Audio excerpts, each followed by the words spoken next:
Are you trying to figure out if you should be changing brokerages, trying to figure out how to pick a real estate brokerage? Well, this is one of 4 of my part series as to all the different brokerages that I've been, and they've been very different. The first one being a boutique local brokerage, family owned. The next one, a traditional brokerage, a 100% commission brokerage, and now having my own company. So in this video, I'm going to be talking about the boutique brokerage. It was the first year that I was in business and why I chose to be with them, and why I chose to leave. If this is your first time to my channel, my name is Adela Phillipson. I have been in business since, well, I really got licensed towards the end of 2020. I really didn't start making money until 2021. So I'm going to walk you through just personal experience of what it was like with a local brokerage. So right after I got licensed, I did interview with about 4 different brokerages. They were all very different, from traditional to, of course, boutique. The main reason why I did decide to go with a local brokerage was because he did promise me leads. That did happen, and I'm very thankful, and it was one of the biggest first years I could ever ask for. Perfect timing, feeding me leads. Of course, ultimately I ended up leaving. So my overall experiences, this is how it worked. I did get to shadow him. He was very generous with his time, invited me to photo shoots because he was trying to transition himself from a buyer agent or buyer broker to taking on more listings. And by bringing me on, he was able to feed me a lot of the buyers, and he was able to focus a lot on the listings. But because, of course, he did have a lot of listings, it did give me a lot of opportunity to do open houses. He fed me the sign calls. When somebody's driving by and they want to inquire about a house, he would have me reach out to them, as well as some old buyer leads that he had previously purchased from like Facebook or Zillow or wherever it really was that he bought them from. I'm not 100% sure. So putting that aside, he said, you can shadow me. He put me responsible for the showings, because when you do luxury properties, the agents typically show in person, but he put me in place so that way he could have more free time with his family, which I completely understand and respect. Some of the things that I did learn, especially from doing the showing appointments, was just how to interact with the other agents, know what kind of questions they typically ask when they bring their buyers. So I really had to be on my game. I wanted to really put my best effort forward. And over time, one by one, his listings were selling. And it was really interesting because I remember him on multiple occasions asking me what it was I was doing and what it was I was saying to these buyers and their buyer agents that made them come forward with these offers and go under contract. And I just told them I'm being myself, I'm being informative, I'm providing a great service, a great experience. That gave me a lot of confidence for the future, knowing that I was capable of doing listings at one point. I was still new. I hadn't necessarily done contracts yet, and I was working with a few of the buyers that had walked in from either open houses, sign call, as well as those buyer leads that he had previously purchased.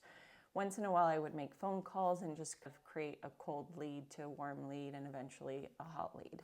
Now, the actual agreement was, by him giving me these buyer leads, it was going to be a 50-50, which is pretty normal. I did end up speaking to other realtors about the setup, and they said, well, your broker typically gives a lead to an agent. It's going to be 50-50. It's very rare for the buyer agent to get like 60% or 75% unless it's a referral.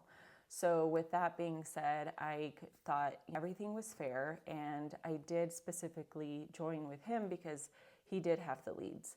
The other brokers that I went to, like the traditional brokers, they say if there's a lead here or there, maybe we'll give it to you, but it's not like they were actually lead generating. So that was one of the biggest factors in why I chose to go with him. Everything was working great. I did get momentum on my own by working with these buyers and doing a lot of follow-ups. So because this was during 2021 and I was very motivated and I had momentum and I knew what I was doing because I do act quickly. It's either sink or swim, and I always swim. I'm a survivor. So one by one, my buyers started going under contract. And some of them were on maybe $500,000. I did have multiple sales that were well over $1 million. And he even contacted me and said, wow, how are you doing this? I think he had said something about after 2-3 years of him being in business, he didn't get his sale that was over $1 million. So he was kind of surprised that after a few months, I was already on pace and getting, multi-million-dollar contracts. And realistically, again, I just told him I'm just doing my thing. I am who I am. I follow up. I'm very thorough about everything. And at that point in time, he had volunteered to be a little bit more supportive. More importantly, asked me if I wanted help from his dad. And I said, no, I'm fine. I really don't need anyone's support. Now, the one thing, and it kind of started going south in terms of me wanting to leave, was in those moments when I really did need help or I had a question, it was very difficult to get a hold of him. Even some of the clients that he was working with, and I was doing appointments, or maybe even buyers that he was helping, and I was working on the deal as well, they would ask me, where is he? I can't get a hold of him. And then, so I would step in. And that's kind of when I started realizing that he wasn't necessarily as reliable as I wanted him to be as a broker. So that's when I decided, after that point in time, making a lot of money, making him a lot of money, but realizing he wasn't necessarily there as I wanted him to be, I decided, okay, I'm going to make a move. At that point in time, I also was talking to a friend of mine about how amazing I was doing, and she was really impressed. So she actually reached out to her brokerage, who happened to be Coldwell Banker at the time, told the human resource department about my story, and they were the ones who actually reached out. So that's kind of the transition period in which I finally left the boutique brokerage. And left Coldwell. It wasn't immediate. It was a period of time of transition, and because he is still kind of in our sphere and we know him, I didn't want to leave anything like sour or bad blood or anything like that. Highly respect him. He's total go-getter, but at the same time, he was focused on his thing, and I realized I needed to focus on mine. There was also a period of time towards the end where he was putting a bit more on my plate as I was kind of becoming more independent, and then also starting to feel like I was a little bit more of his assistant and I wasn't getting paid for certain things he was wanting or asking of me. And I did specifically tell him also at one point in time, I said, hey, listen, I appreciate you giving me these opportunities to learn from and get experience, but because I am also here to monetize and be really successful, I don't think I can give you that particular attention, because at the end of the day, I am an independent contractor, even if you hang your license with a brokerage. So in this case, I kind of told him, I can't do this open house, I can't do these showings, I can't be responsible for your listings anymore. I noticed he did get upset, but at the end of the day, he completely understood where I was coming from.